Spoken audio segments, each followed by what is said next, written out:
Now that you've broken free from the chains of your digital device, you are outside of that noise and you are curing your phone addiction, you are feeling powerful, at peace, and at one with the world. But also you are heckin' bored. What are you going to do now with all of that freedom and all of that time that you've created because you have exiled your digital device? Let's dive into that in this video. Yep, you have been in the cave for a long time and things are different. We have flying cars now, we've got hoverboards. I'm joking. Obviously, none of those things have happened.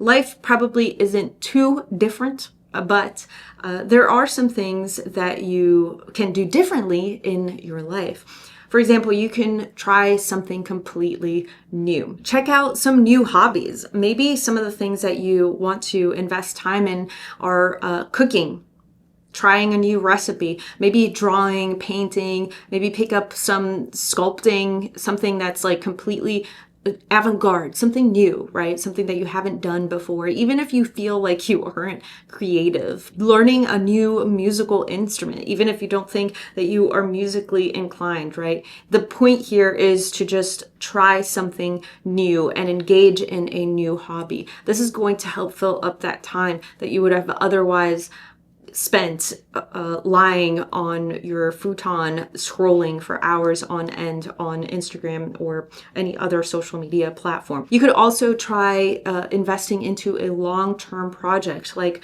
for example, organizing your family album. Maybe that's something that you wanted to do, redesigning your bedroom or redesigning a room in your house, starting a DIY home project. I mean, you've already spent hours scrolling through those videos of people redecorating their house and doing those DIY home projects, right? So you must have learned something. So maybe actually try doing one of those things that you saw online. Gardening. These are all ideas, right? You can invest in a business idea, maybe start working on that project that you have been dreaming about for a long time. Basically, you've been asleep for a while, and so now you've woken up and we are here to help you get acclimated to the waking life. You've probably spent some time on social media and you think that interacting with these people on social media has accounted for your social interactions, but the truth is you're going to want to spend some time planning some screen-free activities. Maybe having a lunch, maybe just meet up with a friend or something. Organize a game night if that's something that you are interested in. Maybe do like a cooking night where everybody gets together to make a pizza together or whatever. Organize a walk, go hiking with a friend or organize a walk through a park or something. Do coffee dates or tea dates if you can't or don't drink coffee. The point is to spend intentional time with people. And I'm not talking about getting micro updates on your friend's life. Like your friend just posted a picture of their new dog that they just got and you say, "Oh, how cute, congratulations." Or you just send the little heart face emoji, right? And that's all you say and that's your interaction with them. No, like actually invest time and see how that person is doing, because there's so much more than what people post on their social media accounts that you're only getting a surface level of what people are doing. But because of this, we feel that we are involved in these people's lives when really we are not involved at all. So it's important to take the time, schedule some time, schedule a catch-up call if you aren't in the same city as a person. Just make the time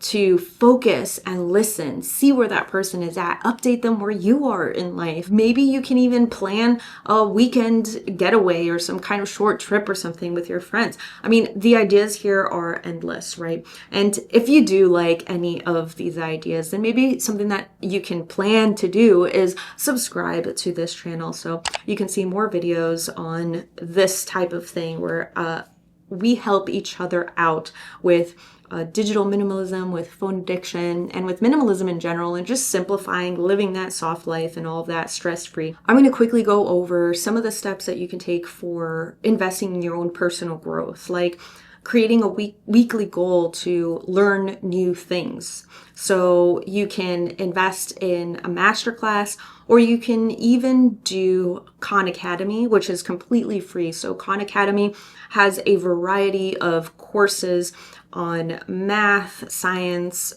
art, history, and all sorts of things that can be interesting to you, and you don't have to pay anything. If not, then you can also do masterclass, which you can pay. I think it's a yearly subscription. And there's also Skillshare as well. I have a ton of courses on Skillshare and on Udemy. The options are endless here. There are a ton of online classes that you can take. There's history, art, language, everything.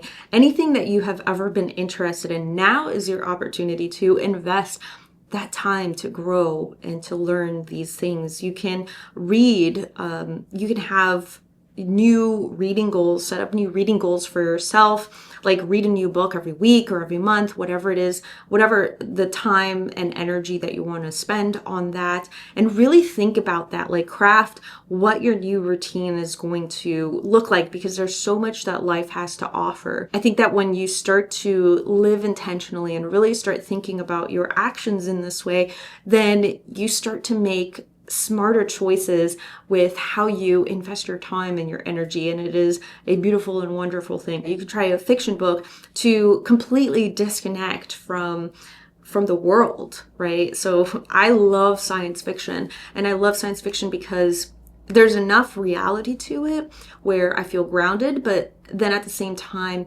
it's not real. It inspires my imagination. It helps me to be creative. I get some new ideas and perspectives for my own work. Going through that journey of self-discovery is so important, and it can help to fill up your time with positive things that you can do that can contribute to your personal growth. You can also journal as well, write a poem. Like don't feel bound to any one thing. And this is your opportunity to get creative and just try something different. You can always do meditation as well. That is so incredibly helpful and beneficial for your own personal growth and your self-awareness, to grow that mindfulness. If you need a little bit of extra help with that, I have a course on that on Skillshare as well. The links for all of the things that I talk about are always in the description. It's kind of wild to me that people can spend so much time invested on their digital devices that they alienate their physical spaces. And I think this is a really amazing opportunity to design an intentional space in your home or your office. Like, think about organizing your physical space. Because in this modern age, we spend so much time thinking about our digital spaces, and I think we forget about the spaces that our bodies live in. Thinking about your new lifestyle, maybe take that into consideration and reorganize, maybe change things up in the space where you live, where you work. Maybe think about your desk and your work area, like optimize it for focus or for creativity or for that new hobby that you just picked up. Think about your bedroom. Like, how do you make it cozy? How do you make it tech-free? How do you optimize this space for better sleep, for comfort? I have a special bin that's like my cozy bin, and it just has like blankets and things like that, hoodies, like just stuff that makes me feel comfy. And so I think maybe thinking about that sort of stuff can help you in like redesigning these intentional spaces that you live in. Maybe make a new routine. Think about what your morning is like. Create a new morning coffee or tea ritual.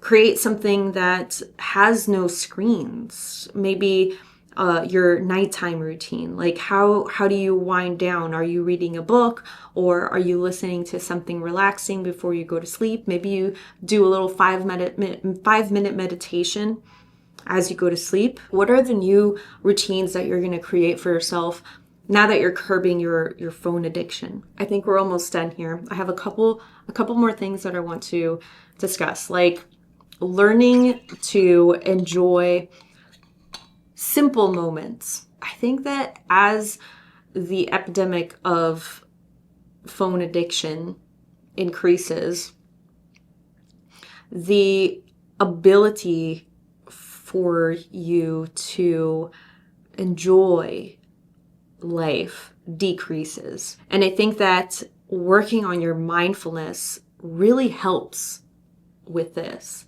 Becoming more self-aware and just taking a moment to practice that self-awareness. Taking a moment to breathe and relax, drink some water, and eat slowly. Something that I like to practice is eating slowly, because I think a lot of people, like, they get the food and then they just like scarf it down.